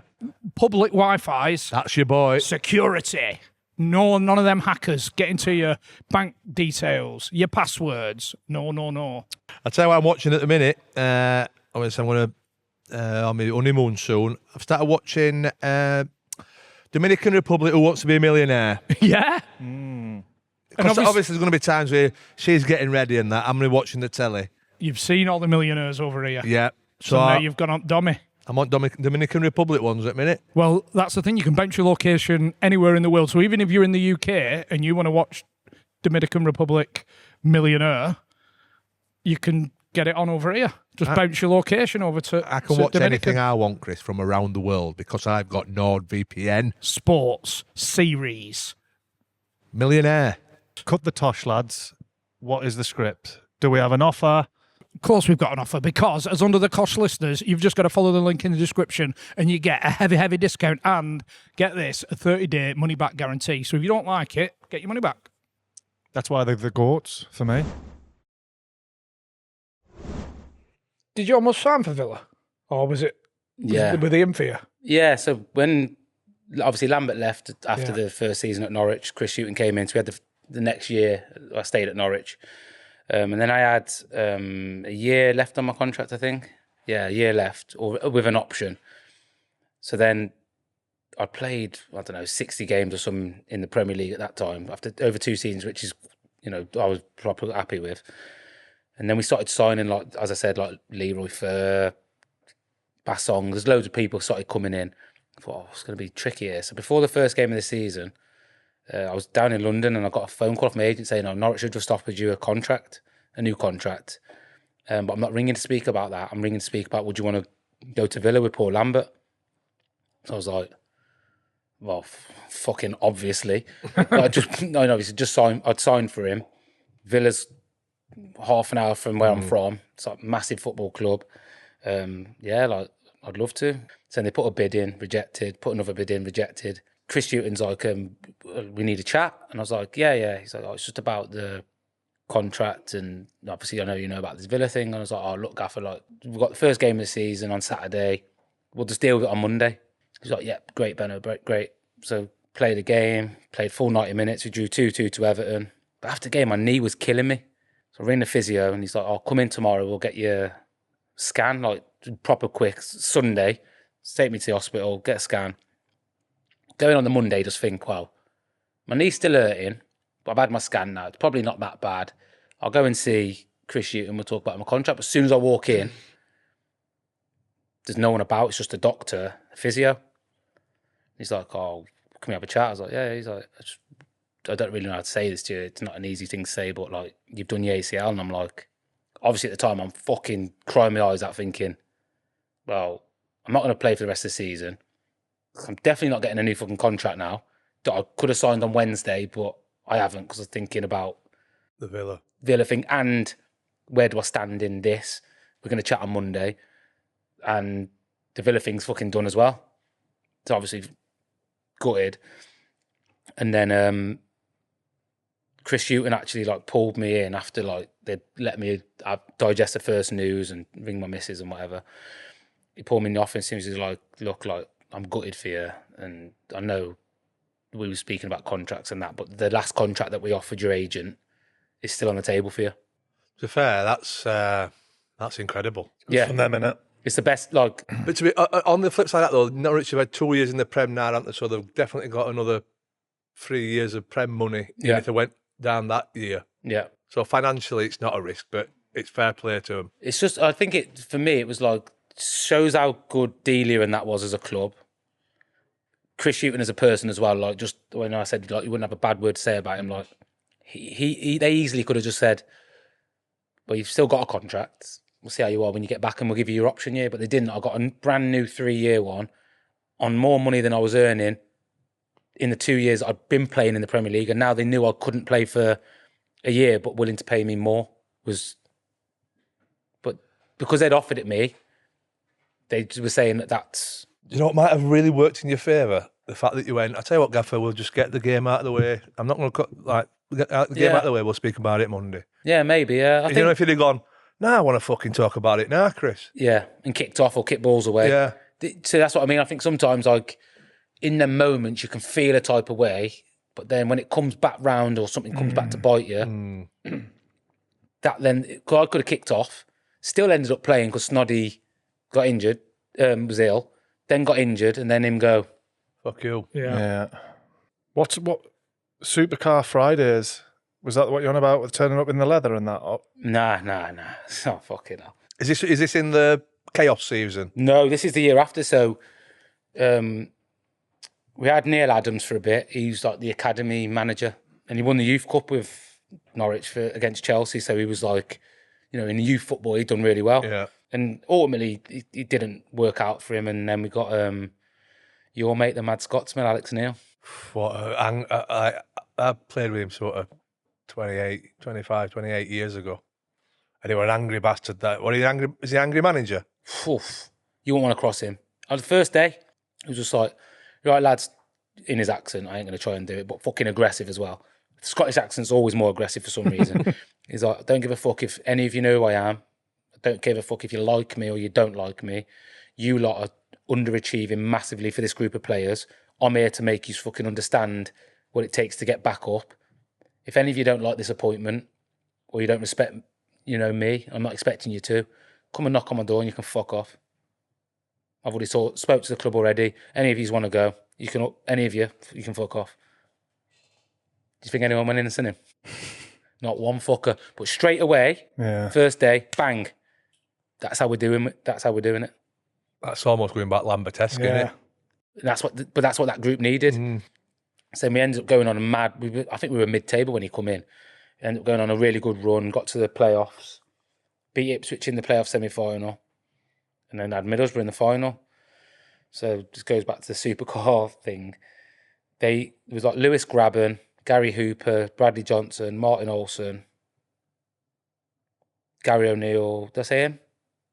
No, Gary O'Neill. They're all like chatting. So if we get promoted, we're gonna do Supercar Friday. Like, who wants to join in? So that little group all said, yeah. Ben, are you joining in? I was like, no.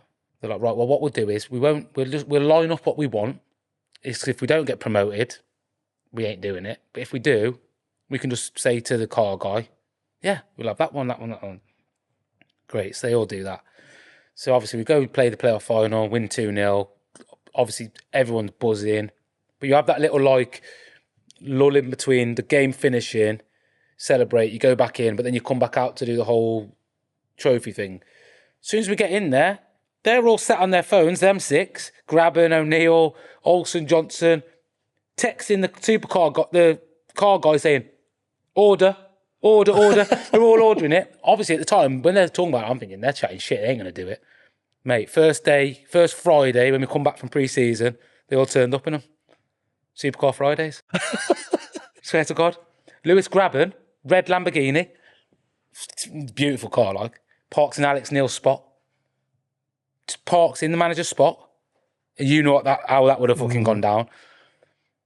We had a lad called John Boy, but he's a kit man now. So Grab seen him and was like, oh, there's bird poo on the Lambo. Like, can you give it a wash for me? So this John Boy's like, yeah, of course. Like, goes in, gets the wash, washing the car. Alex Neil looks out his window, sees firstly the Lambo's parked in the spot, and then John Boy cleaning it. So he's like, fucking knocking on the door. The fuck, you get in. Like, tell him to get in. So we're all in the dome doing like fucking pre-ab or whatever it was. Alex Neil comes in, face like thunder, shuts the whole session down. It's like, get everyone in.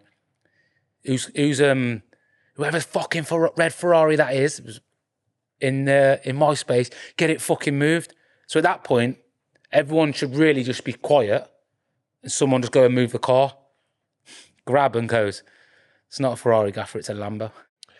But in front of everyone, obviously, in front of the lads, I'm thinking that's brilliant, like, really good, really funny. Alex Neil did not enjoy it, mate. Got him out. He had to apologise in front of everyone. Like, they fell out about it. And then he had to apologise in front of the whole group to say that, sorry for being disrespectful. But all because of Supercar Fridays. So they all six of them bought supercars and they could only drive it in on Fridays? Only on Fridays. I just feel like Fast and Furious type thing, when it's a training ground. No, that's what it was like, though. But they didn't drive it any other time. Oh, they might have done it at home, but to Norwich, it was just Friday. It was only on a Friday. We'll get onto Coyle sharpish, hopefully. But I just, like, from your spell at Blackburn, I remember this, because I think we had one season. Yeah. And it was a bad time for the club. The fans were on everybody's backs. I think when you first signed, you got a bit of the bird from them, didn't you? Yeah. You know, you were struggling with your knee and this and that. How did, I think it was on about before, about your attitude and your will to succeed. You end up leaving a club legend. Yeah. 2 or 3, 4 years later.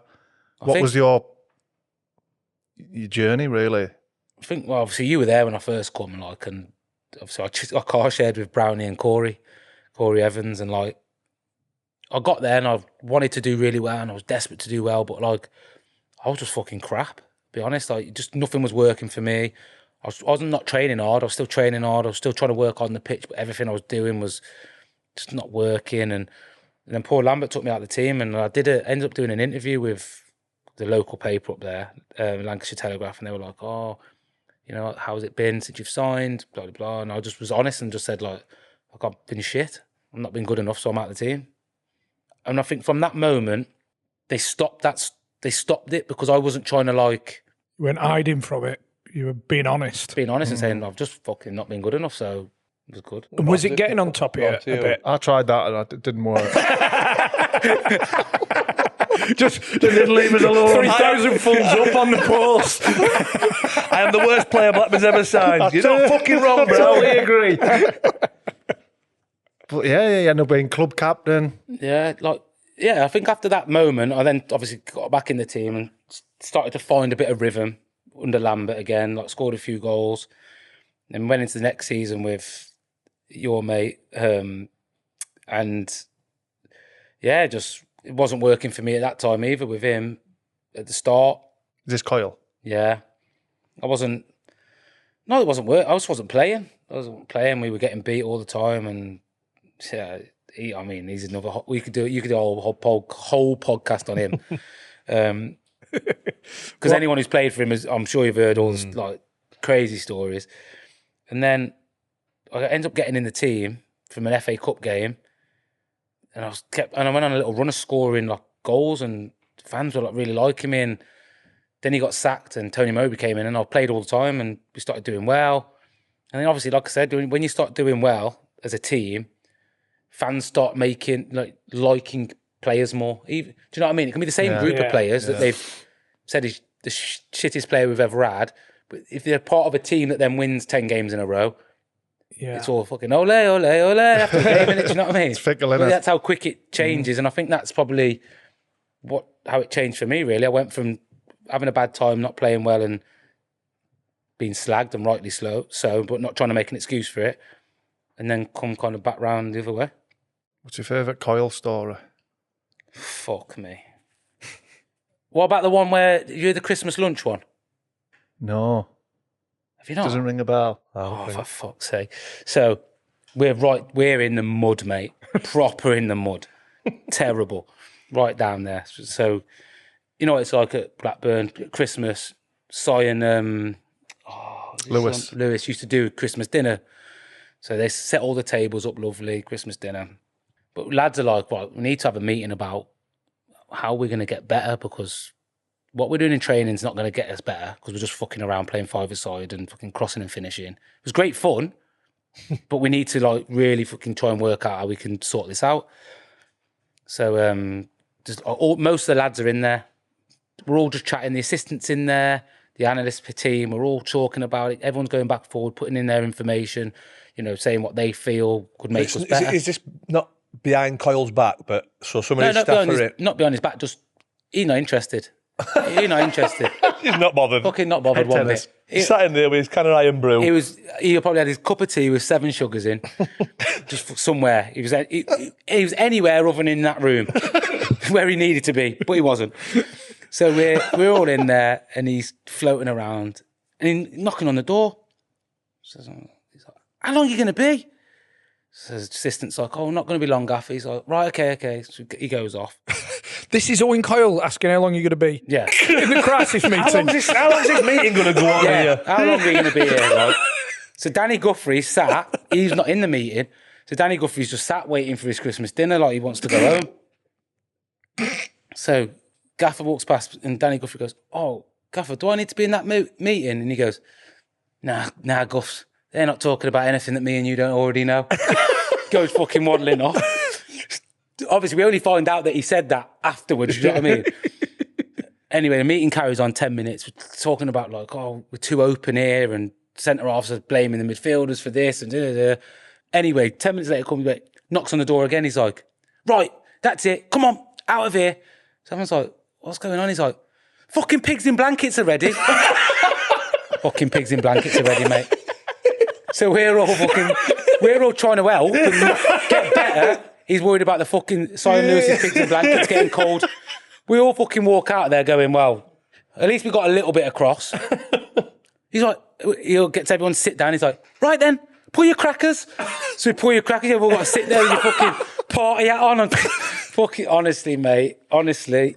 And when I say this is all happening, all this is great. Like when he was at Burnley and he got him promoted, I'm sure it was amazing because they're winning. You're top of the league. That stuff is brilliant, in it. Like when you're winning and everything's rolling, you want that fun side and that. Not when you're like bottom of the championship. You need a bit more than like fucking pigs in blankets and your party hats. They are big though, aren't they? Oh, pigs in blankets. Yeah, they are big. Yeah, they are good pieces vital part of the dinner. Outstanding.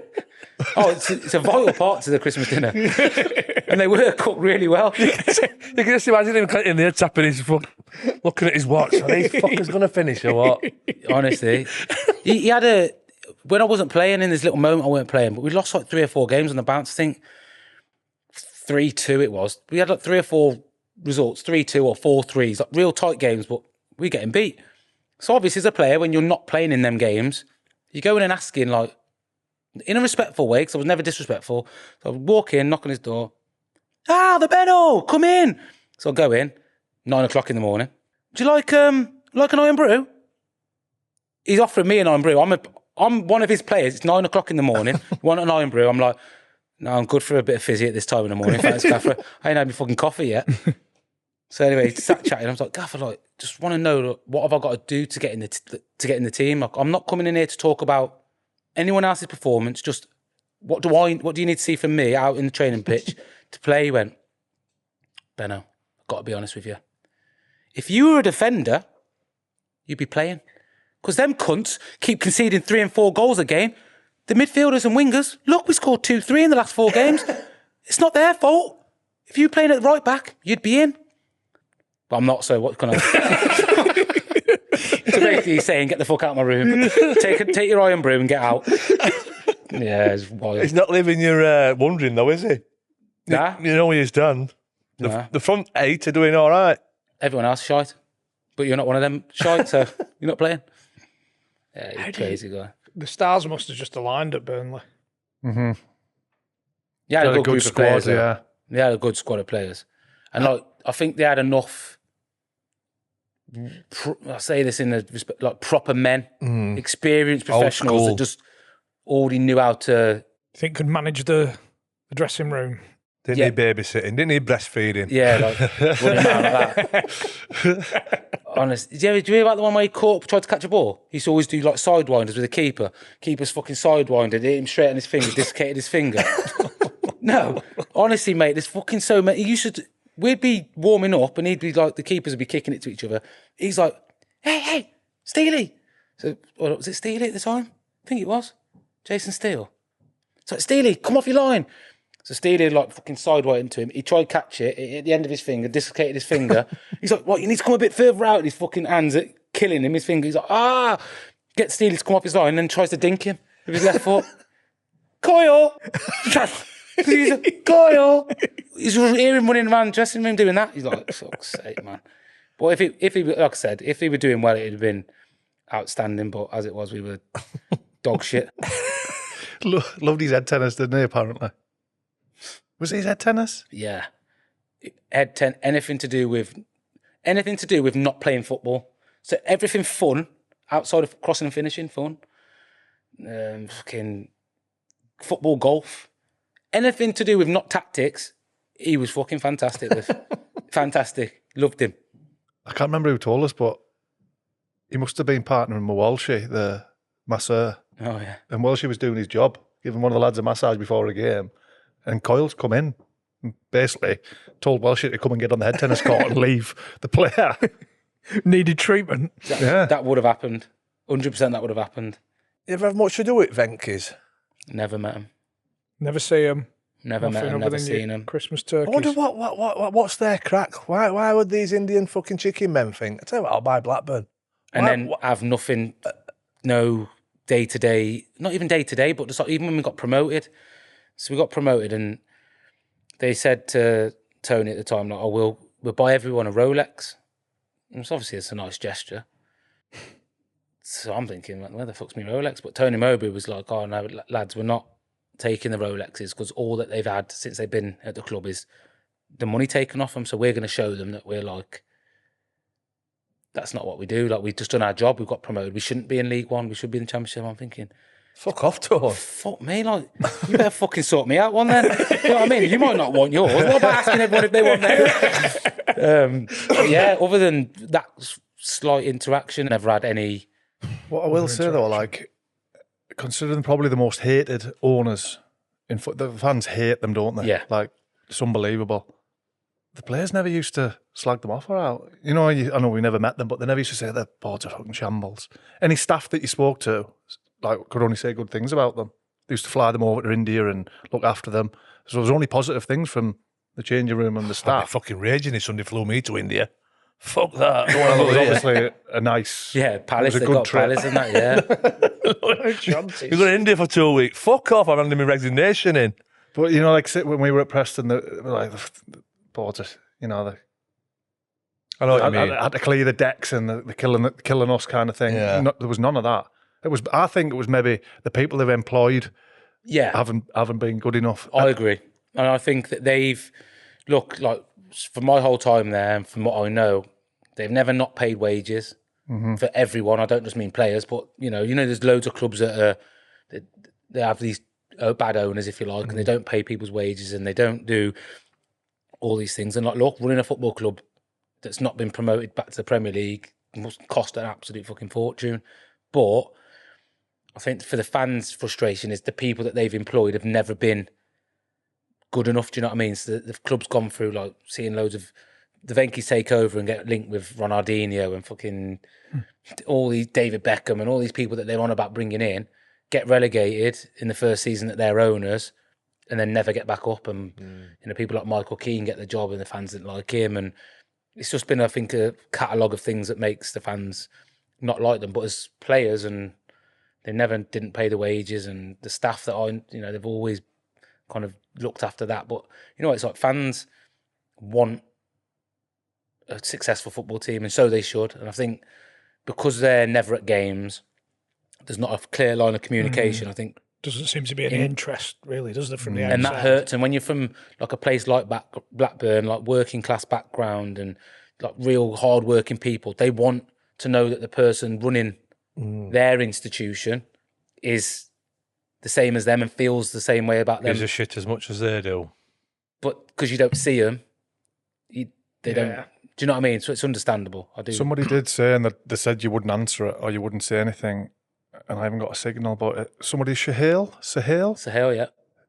Who was he? Like, he wasn't there when I was... No, so he's the Venky's person, if you like. So he runs the day-to-day stuff. So a manager would go to Sahil, and do you know what I mean? And then he's like kind of the link then to go back to India to say, right, we need X, Y, Z for this reason. And then it comes back through him. That was... Is he hated? Yeah. Yeah, he is, yeah. So as players, we didn't hate him. Again, he never did anything untoward to me until the end, really, when I was, like, leaving. But obviously, I don't hold grudges. But I can understand why the fans don't like him, because they're seeing what they're seeing. They're seeing the decline of a squad of players that got close to the playoffs, with John Eustace to him then leaving to go to Derby, all that squad then being ripped apart and being replaced by a team that now sits, lower end of the Championship. Mm-hmm. So to a fan, it doesn't make sense. And the person behind it is not the manager, because the managers keep changing, but the one constant Sahil. So he gets you can't vent at the Venky's because they're never there. So he's the figure man. Yeah. And so then, you know what I mean? And it's understandable why they feel that way. And look, like, Sahil's always been, as I said, good to me. Other than my time when I was leaving, I didn't appreciate the way it was handled, but that's football, and I ain't gonna fucking cry about it. I didn't think it'd happen, but Tony Mowbray's gone on the shit list. Why? For the fucking Rolex. I want my Rolex. You're joking me, Tony. Nah, keep him off, man. He give me a good few contracts in. Top man, Tony. No, I'm really sorry, Top but man. Tony's on it. Good for you, apart from the Rolex. It's just nicked in above Blackwell. Good for you personally. Yeah, from the unbelievable. Rolex. Yeah. Unbelievable. Always speaking to me. Obviously made me captain. Put a lot of trust in me. Yeah, I think after having Coyle. Sorry. It's not calling Coyle. Coyle. He just made me feel a type of way about football again, and understanding, like, about winning and losing, and, like, what it really means to be a footballer. Whereas under Coyle, I wasn't playing, so I didn't know what it meant to win and lose, and we were losing anyway. And we were just fucking about every day in training. Like, it was literally a fucking mess about. It felt like I was on when you send your kids to half-term holiday camp and they're going fucking juggling the ball around, you get a fucking lollipop at the end of the day. It was like that. Sticker. You know what I mean? So, yeah, he was really, really good for me. And he was quite good because he got a group of lads to, like, manage the dressing room. So instead of him being the iron fist, we set the standards. Yeah. Even though we had a good laugh and fucked around, we set the standards, and then he kind of didn't have to do that anymore. So he was quite clever in that way, that he got lads that he knew the other lads respected to kind of do that kind of stuff for him. I think that's what Neil wanted, didn't he, at QPR? With like your Clint Hills and your Sean Derrys. I got them together and said, look, you as a group need to sort this shit out. You're my nucleus of the... You're my men, type thing. My enforcers. Yeah. And like, even though we didn't have to enforce anything, do you know what I mean? It was just more setting the standards for everybody else to, say, follow. But like I said, lads need something to follow, whether that's a manager, a group of players, an individual in the team. If you've got nothing, then, as we've spoke about a bit, you know what I mean? Chaos, yeah. As an enforcer then, what did you do when someone took a shit in a protein shaker? Fuck's sake. Oh, that was fucking fantastic. What a fucking bit of banter that was.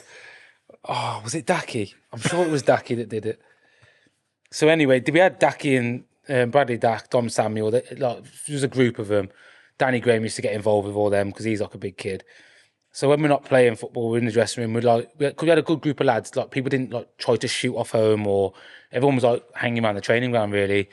So anyway, like they were always messing around, and I used to always say, like, listen, like, it's funny what yous are doing, don't touch my stuff. Yeah. I ain't touching your stuff. You touch my stuff, I'm not gonna tell you what I'll do to your, like, it won't be to your clothes, I'll do things to your car. Like, I don't want to do it. Don't fuck about my stuff. Don't force my hand. Yeah, that's why I'm saying don't touch my stuff, because I don't want to get involved in this shit. From that, are you protected there? No, because you probably set yourself up then to someone go, I'll see how far he'll go. Yeah. And then it can be never ending, can't it? So I just never used to get involved. And then we were going away on, we had like 4 days off international break. So Dacky thought it'd be a good idea. Did he do it to Del Williams or Dom Samuel? He did it to one of them. It's regardless of who he did it to, it's fucking disgusting. Goes in the toilet, sits on this protein shake and just shits in it. It's still got obviously the powder in, but instead of like just leaving it curled up on the top, puts the lid back on and fucking shakes it up. So it's just in there. Metal thing in? Oh. So it's just in there, and then puts it back in the cupboard. So obviously, 4 days in a fucking hot dressing room. You can imagine how it fucking... And then protein shakers, they stink if you leave the tiniest bit of protein in there, let alone a piss and shit and protein. Honestly, the dressing room stunk, man. Leslie comes, remember Les? Mm-hmm. Les comes in, she's like, you got to sort that out. I don't know what it is, but so I'm going around like, I say, what's happened? And then Dacky's like, doing all that. And I'm like, what you done? He's like, I shit in that protein shaker, didn't I? I'm like, well, yeah, you did, but did you not fucking just let him see it and then throw it away, or did you just leave it there? Now it's been there for 4 days. Disgusting, man. Fucking disgusting. Rotten. It's bad when your own's making you get. Yeah. Do you know you know when you smell a protein shaker at the end, where you've left it for a couple of days in your car, and it's like, oh, but that with shit and piss mixed in. Fucking disgusting. That's got to go on it. You can't clean that one out. Dishwasher's not Yeah, doing the straight job. bin job. Can't clean Just that wash one that out. out for us, will you? Straight bin job. Oh, dear me. So it was always your plan to head closer back home? Yeah, ended up with Shrewsbury. Yeah. Was that just travel? I think, to be honest, I would have stayed at Blackburn and I think I'd have ended there. Had things have worked the way I tried to make it work out, but as I said, it just didn't materialise in that way. So we had the COVID year, sorted all the money deferrals out for all the players to defer money so that all the rest of the staff, kit men, cleaners, everyone who was going to go on furlough would get topped up to their full 100% money. So we did that, sorted all that out. Are you figureheading? Yeah, so me and Charlie Mulgrew, yeah. So obviously we were off for 3 months, and Steve Waggett at the time was the chief exec, this Sahale, Tony Moby, they were all we were having, me and Charlie and them three were having conversations, like, it felt like every fucking day, like, oh, we need to send money here, we've got to do this. We need the players to defer 50%, and that's how it started. So obviously go to the group of lads, you know how that went down, like a fucking shit sandwich. Like this protein shaker. Yeah, like that. Everyone's like, nah, fucking not doing it, which is everyone's right to say no. So anyway, me and Charlie went back to him and was like, listen, like, what do you need to make sure everyone at the club that's not a player that goes on furlough gets topped up to 100%? You tell us that number from the players and we'll go back to the lads, because then I felt like that was a reasonable way of convincing people to do the right thing. Not just an owner that's a billionaire in India that we've never met, go, help us out and defer 50% of your money. For what? So they come back and it's 33% is the number that we need. So I was like, right, okay. So me and Charlie trying to work it out, going, right, anyone younger lads under $2,000 a week, they're exempt. Keep them out of it. They don't have to give up anything. Everyone over that, 33% of your money to get paid back when football gets up and running. So we don't know how long that's going to be. But it is what it is. So that every member of staff that goes on furlough doesn't have to go down to the 80% of their money. They still get 100%. Because mine and Charlie's thing was like, the kit man gets paid 100%, but he might live to 99%, and he has 1% left over a month that he saves for his holiday at the end of the year. Do you know what I mean? Yeah. That all got sorted. Everyone agreed to that. Lads were like, yeah, that's fine. We come back after COVID. It's all sorted. Bearing in mind, I've been a part of that, and I'm the captain, and I'm playing, still playing. Got a year left on my contract, going pre-season. Tony Mowbray pulls me in the office first day. He's like, you can't hit your... I think I had 18 games, active appearances, and I got another year on the same money. You can't... They said you can't play. So, Gaffer, after all this, like, what do you mean I can't play? They don't want you on that money for another year. I said, right, okay. Well, why don't we scrap that contract? You give me a 2-year contract, so I've got a year with an option. Just give me a 2-year straight on less money than I'm on now, but for 2 years. So over the 2 years, I benefit, but it takes away the restriction of I can only play 18. I can't play more than 18 games, and I'm on less money this year, so they save this year. But next year, I'm still on less money, but just another year longer. Yeah. They come back to me, go to my agent, say, "Oh yeah, we'd like to offer Bennet a contract." It's half of the money that I was on for that year anyway. They just put it in half for 2 years. No, come on, Sale. So my 100% of my money that I've got for the season, they've gone, right, you can have 50% of it this year, but we'll give you an extra year and give you the other 50%. So my agent's like, you do know he could go and play for the fucking Red Lion for 50 quid a week next year and be on more and just stay on the money he's on this year. And they're like, yeah, but that's where we see it. And I'm like, so I went back to the manager. I was like, look, I'm not asking to be on what I'm on earning now. I just want a fair deal that puts me in the middle of the group with, some other lads, but for an extra year, so I get to have a bit longer at the club and blah, blah, blah. He's like, Ben, I'm trying to tell him. And then Shrewsbury came in and said, look, like, we'll offer you a contract. And stupidly, Blackburn then go, oh, at the end of the season, yeah, we'll offer you another year on less money. But by this point, I'm already fucked off. Yeah, just because I feel like I've been there 5.5 years. We've gone through a lot of things, relegation, promotion, done well for the club, been captain, sorted out the COVID stuff, like without needing an applause for it. I didn't want a pat on the back, just that was all between like, us lot. And then it comes to a situation like what I was saying before, when I'm saying about just sort me out a 2-year contract now and no one has to worry about games, give me less money. I didn't even wait to hear what they was going to offer me for that second year. I just I'm going home. I ended up signing for Shrewsbury.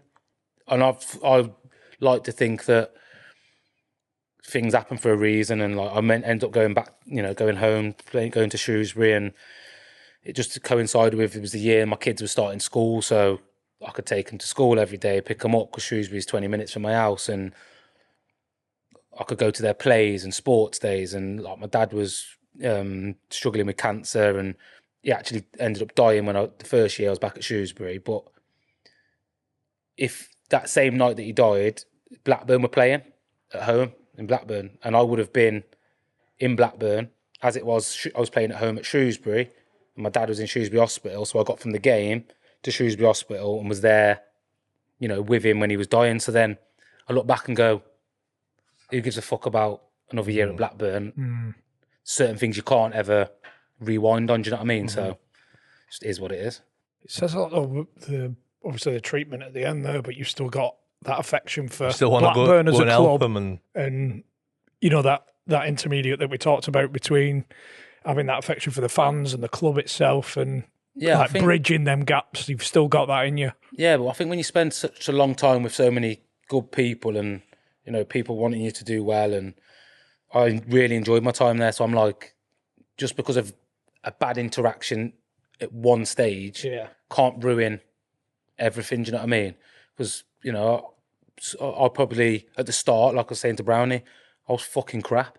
So they had every right to think I was crap and not give me another opportunity to turn it round, but they did. So, you know, things aren't always how you want them to be, but you just have to get on with it. First bit of advice for this Hale, you know, if you get this role, just tell him to go into the local paper at Blackburn and just say, look, I'm fucking crap at my job, lads. I'm fucking crap at it, aren't I?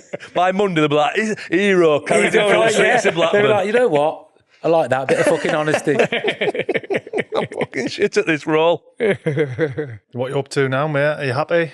Yeah, really Kids happy, well? mate. Yeah, just being around the kids a lot, around the missus. My little lad's just got into Wolves Academy, so fucking just a taxi, Uber. mate. A fucking taxi, mate. Drive everywhere. Has he got a brother? Nah. Sister, she don't like football, so he's all right. he can safely say he's the best out of the two at football. But she's better at netball. But yeah, just doing that, and then I'm trying to build some houses and do that sort of stuff. Yeah, just keeping busy, really. Just staying in about it. And Do you miss it? match days, yeah. Don't miss anything else. Just the match days. Obviously, the lads and the banter and that sort of stuff. But because I've been like helping out on site and that, I feel like do you know what I mean? Them lads are fucking just as mad, really. Do you know what I mean? Take some stink bombs down with you. Say again? Take some stink bombs down. Sure, some Plenty of foam down there to spray at people, isn't there? I don't have Who's to take took a shit in my butty bot? Yeah, I don't take no stink bombs. Some of them fucking stink themselves. But nah, yeah, just keeping busy. But my brother's obviously doing his coaching thing as well, and he tries to get me involved in that. But He's the best coach in the house. do you know what? Yeah, that's the worst thing, right? He's really fucking good at it, and because it's his company, I can't bring myself to go and work for the cunt. Do you know what I mean? Better than me at football, better than me at fucking coaching. For fuck's sake. Have we still got that picture, by the way, from when we played just in the cup? Yeah, Norwich Donny. Yeah. I've got That hell of a picture, I remember. Yeah, I've got it in. We actually got my shirt and his shirt framed, had them split in half, so it still reads Bennet, but half of it's Doncaster, half it's the Norwich one. Mine had the Premier League badge on. That's where I get one over on him. Fuck you, Benno. Because you with your arm round him, innit? Yeah, and then I we've got remember. the picture at the bottom with me with arm round him and another one, and it's up in my mum's house. Yeah, my mum's got it. So it's, Is that the only time you've played against each other? I played against him, Blackburn, Portsmouth. I won again. Right. And then I played against him, Blackburn, Bristol Rovers. I won again. 3 for 3. So he might be a better player than me, but I always play for better teams. Well, Benno, top man. Yeah, brilliant. Thanks, Brilliant. Really enjoyed that.